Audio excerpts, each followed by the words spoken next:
Good morning everyone. My name is Dr. Manish Jaiswal and welcome to this channel Born for Biology.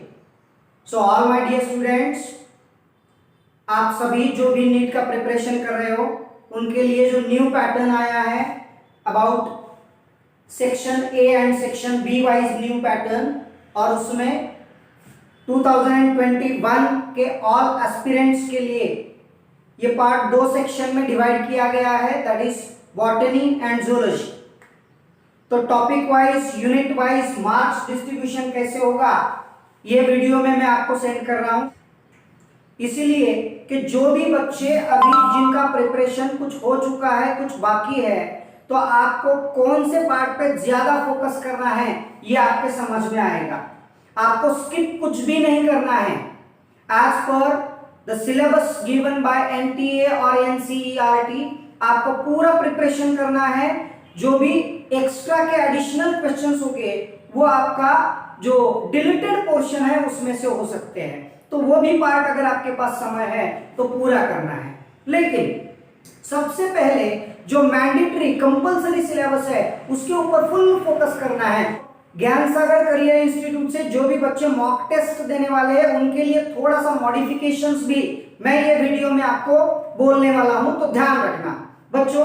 सबसे पहले अब as per new pattern given by NTA for NEET 2021 आपको पूरा biology दो section में divide किया है, लेकिन ज्यादातर उसके चैप्टर्स का डिस्ट्रीब्यूशन अभी कहीं ऑथेंटिक डिस्ट्रीब्यूशन दिया नहीं है। सो एज पर लॉजिक ये डिस्ट्रीब्यूशन ऐसे हो सकता है, राइट। तो बॉटनी और जू में बहुत सारे चैप्टर्स बॉटनी के हैं, इसमें ह्यूमन वेलफेयर के चैप्टर्स है, बायोटेक्नोलॉजी के चैप्टर्स है, इकोलॉजी के चैप्टर्स है जो बॉटनी सेक्शन में आते हैं, लेकिन जू के स्पेशलाइज्ड जूलॉजी के चैप्टर बहुत कम है। तो फिर भी इसका जो वेटेज दिया है chapter wise weightage for marks, specially chapter wise weightage of mark distribution, इसके ऊपर भी आपको फोकस करना है। आपको तो पूरा एनसीईआरटी प्रिपेयर करना है, लेकिन बॉटनी और जू में कौन से सेक्शन आ सकते हैं ये भी मैं आपको यहाँ पे बताऊंगा। तो सबसे पहले आपको जो स्पेशली एनसीईआरटी फोकस टॉपिक है वो रहेगा यहाँ पे अभी प्लांट डायवर्सिटी। देखो कितने क्वेश्चंस होंगे, कितने यूनिट और चैप्टर के ऊपर, उसका परसेंटेज क्या है ये मैं आपको बोल रहा हूं। ध्यान रखना है आपके प्रिपरेशन के लिए, आपके सीक्वेंस के लिए आपको कुछ भी स्किप नहीं करना है। अगर आपका प्रिपरेशन बाकी है, प्रिपरेशन पूरा हुआ नहीं है, तो इनमें से कुछ कंटेंट आप थोड़ा साइड में रख सकते हो, राइट। जो मीडियम पेज स्टूडेंट्स हैं उनके लिए बोल रहा हूं, लेकिन बार बार मैं यही चीज दोहराऊंगा, आपको पूरा एनसीईआरटी पे फोकस करना है। तो सबसे पहले बॉटनी सेक्शन में आएगा प्लांट डायवर्सिटी। बच्चों प्लांट डायवर्सिटी में ये लिविंग वर्ल्ड आ जाएगा, बायोलॉजिकल क्लासिफिकेशन आ जाएगा, प्लांट किंगडम आ जाएगा। तो इसमें अप्रोक्सीमेटली 7 क्वेश्चन आपको पूछते हैं, दैट इज अबाउट 12% ये कवर करेगा। Similar to that is plant anatomy and plant morphology, morphology of flowering plants and anatomy of flowering plants, इसके ऊपर होते हैं अप्रोक्सीमेटली 6 क्वेश्चंस। और ये तीनों चैप्टर जो है these are strictly 100% based on NCERT. बाहर का कुछ भी नहीं देखते आप तो भी चलेगा, केवल आपको फोकस करना है 100% एनसीईआरटी। इसमें कुछ भी लॉजिकल क्वेश्चन भी नहीं हो सकते हैं, राइट। इसके बाद में cell biology and cell division और बायोमोलिक्यूल्स, ये 3 चैप्टर्स का थोड़ा सा कंफ्यूजन है। कहीं पे लिखा है ये बॉटनी में होने चाहिए, कहीं पे दिया है कुछ चैप्टर्स जू के और कुछ चैप्टर्स बायोलॉजी में, कुछ डिस्ट्रीब्यूशन में ऐसे दिया है कि cell and cell biology cell division ये बॉटनी में है और बायोमोलिक्यूल जूलॉजी में इंक्लूड किया है, राइट। कहीं पे ऐसा दिया है कि सेल जो है वो जूलॉजी का सेक्शन है और बायोमोलिक्यूल जूलॉजी का सेक्शन है, सेल डिवीजन बॉटनी में आना चाहिए। नो मैटर, आपको किसी ना किसी सेक्शन में इसके क्वेश्चन दिख ही जाएंगे, लेकिन हमने अपने कन्वीनियंस के हिसाब से इसको बॉटनी में इंक्लूड किया है, cell biology and cell division. Cell biology and cell division के ऊपर 6 मल्टीपल चॉइस क्वेश्चंस हो गए। यहाँ पे भी सेल डिवीजन के कुछ न्यूमेरिकल्स आपको पूछे जा सकते हैं, उसमें थोड़ा डेप्थ में आपको पढ़ना है, राइट। बायोमोलिक्यूल्स में एंजाइम्स के ऊपर बहुत ज्यादा आपको फोकस करना है, इसमें से भी 2 क्वेश्चंस आपको पूछे जा सकते हैं। सो टोटल अबाउट 13% ये कवर होता है। क्लियर। फिर प्लांट फिजियोलॉजी का सेक्शन बहुत इंपॉर्टेंट है, इसमें ट्रांसपोर्ट इन प्लांट्स ये डिलीटेड पोर्शन में जाता है, फिर भी रेयरली एक आध दूसरा क्वेश्चन इसके ऊपर पूछा जा सकता है।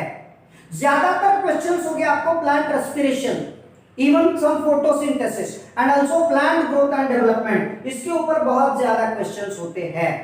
तो टोटल प्लांट फिजियोलॉजी पे लगभग आपको 8 मल्टीपल चॉइस क्वेश्चंस हो सकते हैं। It constitutes about 13% of this distribution.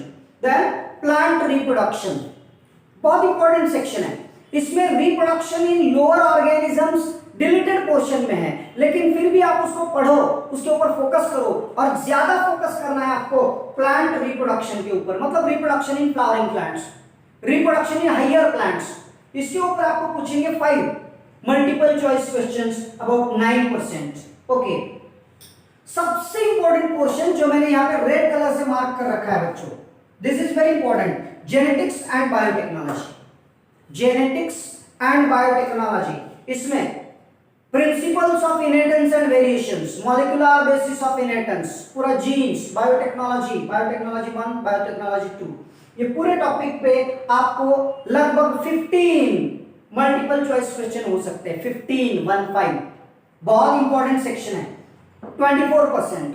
फिर आता है सेक्शन इकोलॉजी। इकोलॉजी में कई जगह पे ऐसे दिया है कि पुराना जो सिलेबस था उसमें ह्यूमन पॉपुलेशन, ह्यूमन आता है एनिमल्स में, राइट। सो पॉपुलेशन और ऑर्गेनाइजेशन का जो क्वेश्चन है, या तो ये जो चैप्टर है वो जूलॉजी में इंक्लूड किया गया था, इंक्लूड किया जा सकता है, और दूसरा conservation of nature and natural resources, इसको भी जूलॉजी सेक्शन में इंक्लूड किया जा सकता है। इकोलॉजी के 2 टॉपिक भी हम अगर ऐसे डिवाइड कर लेते हैं तो मार्क्स के लिए इक्वल डिस्ट्रीब्यूशन होगा, अदरवाइज वहां पे थोड़ा सा कंट्रोवर्शियल पॉइंट्स आ सकते हैं। बॉटनी में कंटेंट्स ज्यादा है और मार्क्स कम हो जाएंगे, इसीलिए बाकी जो मॉडिफिकेशन हमने किया है बताऊंगा। फिलहाल ये जो सेक्शन है ये इकोलॉजी का पूरा सेक्शन बॉटनी में डिस्ट्रीब्यूट कर रहे हैं, राइट। तो इसमें लगभग 10 बहुत इंपॉर्टेंट सेक्शन है ये भी इकोलॉजी का, इसमें लगभग 10 मल्टीपल चॉइस क्वेश्चंस आपको पूछ सकते हैं, that is about 16%। And biology in human welfare, मतलब microbes in human welfare, enhancement तो उन्होंने डिलीटेड पोर्शन में डाल दिया है, लेकिन माइक्रोब्स के ऊपर यहां से एक आध क्वेश्चन पूछ सकते हैं, अबाउट 2%। तो अब अगर हम देखते हैं तो बॉटनी में टोटल 60 क्वेश्चंस हो रहे हैं और चाहिए कितने 45। तो इसके लिए हमने अपनी टेस्ट सीरीज में मॉक टेस्ट में इकोलॉजी के 2 चैप्टर्स जूलॉजी सेक्शन में ऐड कर दिए हैं, प्लस सेल का जो चैप्टर है उसके ऊपर के जो 2 मल्टीपल चॉइस क्वेश्चंस है वो भी इधर ऐड कर दिए हैं, और ह्यूमन फिजियोलॉजी का वेटेज थोड़ा सा बढ़ा दिया है अपनी टेस्ट में, right. This is simply for our mock test of Gyan Sagar career institute. So DCI के सभी बच्चों के लिए बोल रहा हूं मॉडिफिकेशंस, इकोलॉजी के चैप्टर्स 2 चैप्टर्स इकोलॉजी और एक जो चैप्टर है that is middle chapters 13 and 14 chapters इसमें है, और पॉपुलेशन ऑर्गेनाइजेशन और कंजर्वेशन ऑफ नेचुरल रिसोर्सेस हमने जूलॉजी में उसके क्वेश्चंस ऐड किए हैं, राइट। एनसीईआरटी में कैसे होगा ये डिस्ट्रीब्यूशन, अभी तक ऑथेंटिक डिस्ट्रीब्यूशन कहीं भी आया नहीं है, right. Now about zoology section, as per new pattern and new paper setting and marks, तो ये जूलॉजी के सेक्शन में इतने आते हैं लगभग 8 अलग अलग सेक्शंस। सबसे पहला एनिमल डाइवर्सिटी। एनिमल डाइवर्सिटी बहुत इंपॉर्टेंट है, इसमें लगभग 3 से 3 to 4 मल्टीपल चॉइस क्वेश्चन पूछते हैं आपको एनिमल किंगडम एक ही चैप्टर के ऊपर। 3 से 4 मल्टीपल चॉइस क्वेश्चंस हो गया अबाउट 10%। दूसरा आएगा एनिमल टिश्यू। एनिमल टिश्यू में एक आध क्वेश्चन होगा, लेकिन एनिमल टाइप जो है मतलब स्ट्रक्चरल ऑर्गेनाइजेशन इन एनिमल्स उन्होंने पूरा डिलीट कर दिया।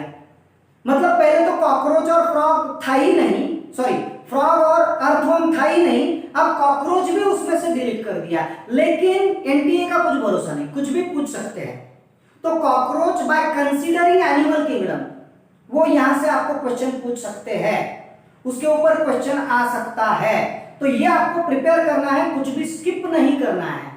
तो कॉकरोच के ऊपर एक आध क्वेश्चन आपको पूछ सकते हैं। तो ऐसे एनिमल टिश्यू और स्ट्रक्चरल ऑर्गेनाइजेशन इन एनिमल्स, ये पूरा है फैक्चुअल बायोलॉजी, मतलब यहां पे फैक्ट है, फैक्ट। ये केवल एनसीईआरटी से स्टिक अप रह के आपको करना है, एनसीईआरटी के बाहर जाने की जरूरत नहीं है। ये एनिमल डायवर्सिटी, एनिमल टिश्यू और स्ट्रक्चरल ऑर्गेनाइजेशन में क्लियर। सबसे इंपॉर्टेंट सेक्शन है, ये रेड इंक में मैंने लिखा है, सबसे इंपॉर्टेंट सेक्शन जूलॉजी में, ह्यूमन फिजियोलॉजी, 7 चैप्टर्स है।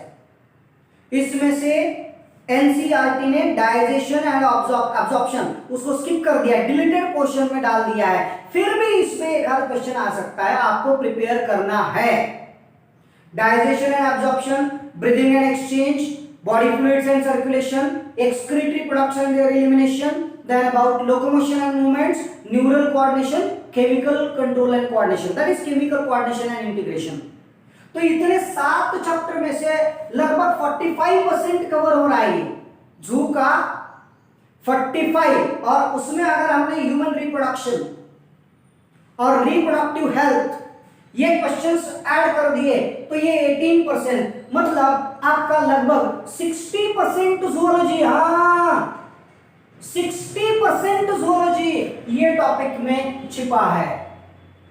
आप इसका ऑथेंटिक बहुत अच्छे से प्रिपरेशन करते हो, लेकिन ह्यूमन फिजियोलॉजी के अंदर आपको एनसीईआरटी से बाहर वाले जो कंसेप्ट है, जो भी फिजियोलॉजी के कंसेप्ट है, जो प्रोसेस है, वो पूरी सारी आपको प्रिपेयर करना पड़ेगी। तो इसके लिए आपको वीडियो वॉच करना पड़ेंगे। जितने ह्यूमन फिजियोलॉजी के वीडियोस मैंने सेंड किए हैं, उतने पूरे प्रोसेस के वीडियोस देखो, ऑब्जर्व करो, उसमें काफी सारी ऑथेंटिक और important information, additional information other than NCERT भी हमने दे रखी है। तो वो आपको प्रिपेयर करना है by watching videos, right. Also by following NCERT. NCERT तो बेसिक है, वो तो आपको पक्का करना ही है। आप एडिशनल पॉइंट्स रेफरेंस बुक से या तो हमने जो नोट्स दिए हैं उसमें से आप कर सकते हैं। तो टोटल ये 15 और ये 5, 20 आउट ऑफ 50, लगभग 20 क्वेश्चंस आपको human physiology, human reproduction and reproductive health के ऊपर हो सकते हैं, right. Then human health and disease and evolution, ये 2 टॉपिक का जो एक यूनिट है, इसमें भी ह्यूमन हेल्थ एंड डिजीज आपको इम्यूनोलॉजी पे से एक क्वेश्चन रहेगा, डिजीजेस में से एक क्वेश्चन हो सकता है, ड्रग एडिक्शंस के ऊपर एक क्वेश्चन हो सकता है। 3 क्वेश्चंस, मतलब 9% यहाँ पे कवर हो जाएगा। और इवोल्यूशन ये डिलीटेड पोर्शन में है, फिर भी आपको इसके ऊपर फोकस करना है। तो सेक्शन बी में इसके ऊपर से क्वेश्चंस आ सकते हैं आपको, राइट, मोस्ट प्रोबेबली इवोल्यूशन से। तो 3 मल्टीपल चॉइस क्वेश्चन हो सकते हैं 10% कवर करने के लिए। और एनिमल हस्बेंड्री, ये जो भी ह्यूमन वेलफेयर में आता है, और एनिमल हस्बेंड्री में जैसे apiculture, sericulture, dairy, farming, food farming, ये जो भी एनिमल हस्बेंड्री के टॉपिक्स हैं, उनमें से 1 मल्टीपल चॉइस क्वेश्चन, ऐसे टोटल हो रहे हैं यहाँ पे 30 क्वेश्चंस। हाँ, ये आपको ध्यान में रखना है, यहाँ पे ज़ूलॉजी सेक्शन के हिसाब से केवल 30 क्वेश्चंस हो रहे हैं। तो हमने क्या किया है, ह्यूमन फिजियोलॉजी और ह्यूमन रिप्रोडक्शन, इसका वेटेज बढ़ जाता है जू में, तो इसके कारण यहाँ पे हम +5 क्वेश्चन अपनी सीरीज में, मतलब DCI Gyan Sagar career institute Aurangabad, हम लोग जो मॉक टेस्ट ले रहे हैं, जो आपकी टेस्ट सीरीज ले रहे हैं, उसमें ये मॉडिफिकेशन कर सकते हैं। यहां पे हम आपको एडिशनल क्वेश्चंस दे सकते हैं 3 to 5 प्लस इकोलॉजी के जो टॉपिक थे उसमें से ऑर्गेनिज्म एंड पॉपुलेशन और conservation of nature and natural resources, इसके क्वेश्चंस लगभग 5 मल्टीपल चॉइस क्वेश्चंस हम इधर आपके ऐड कर देंगे, राइट। और सेल साइकिल, सेल डिवीजन से 2 मल्टीपल चॉइस क्वेश्चंस, तो अप्रोक्सीमेटली यहां पे 50 क्वेश्चंस हो जाएगा। ये as per some ideas given by experts, यहाँ पे इकोलॉजी सेक्शन जू में इंक्लूड किया नहीं है। अगर इकोलॉजी सेक्शन जोलॉजी में इंक्लूड नहीं करते हैं तो एनिमल फिजियोलॉजी, ह्यूमन फिजियोलॉजी का ये प्रोपोर्शन बहुत ज्यादा बढ़ सकता है। इसी कारण यहां पे हमने कुछ मॉडिफिकेशंस किए हैं। मेरे प्यारे बच्चों, आपको ध्यान में रखना है, पहले से कट ऑफ बहुत ज्यादा बढ़ सकता है। क्यों? तो आपको ऑप्शंस दिए हैं, आपको सेक्शन वाइज दिया है, लेकिन डिफिकल्टी लेवल बी सेक्शन की डिफिकल्टी मतलब आपको जो प्रिपरेशन क्वेश्चन अटेम्प्ट करना है वो लेवल थोड़ी सी कॉम्प्लिकेटेड हो सकती है। पहले प्रीवियस एग्जाम्स में, आज से पहले वाली एग्जाम्स में आपको 180 क्वेश्चन रीड करने थे, 180 आंसर देने थे। अब 200 मल्टीपल चॉइस क्वेश्चन रीड करना है, so it will take a time. इतना आसान नहीं है। आपको एनसीईआरटी की लैंग्वेज पे पूरा फुल फोकस करना है, ताकि क्वेश्चन अगर लेंदी है, बड़ा है, तो भी आपको रीड करने में आसानी जाएगी और क्विकली आप इसके ऊपर आंसर अटेम्प्ट कर सकते हो। So all my dear students, those who are interested in this modern and modified mock tests of DCI Gyan Sagar career institutes launch कर रहे हैं 27 जुलाई से ये अलग अलग mock test series for NEET 2021। NEET 2021 का प्रिपरेशन करने वाले सभी बच्चों के लिए मॉक टेस्ट सीरीज स्टार्ट हो रही है 27 जुलाई से। हर टेस्ट के बाद में इसका पूरा डिस्कशन होगा, डाउट सेशन होगा और फिर 3 दिन के बाद नेक्स्ट टेस्ट होगी।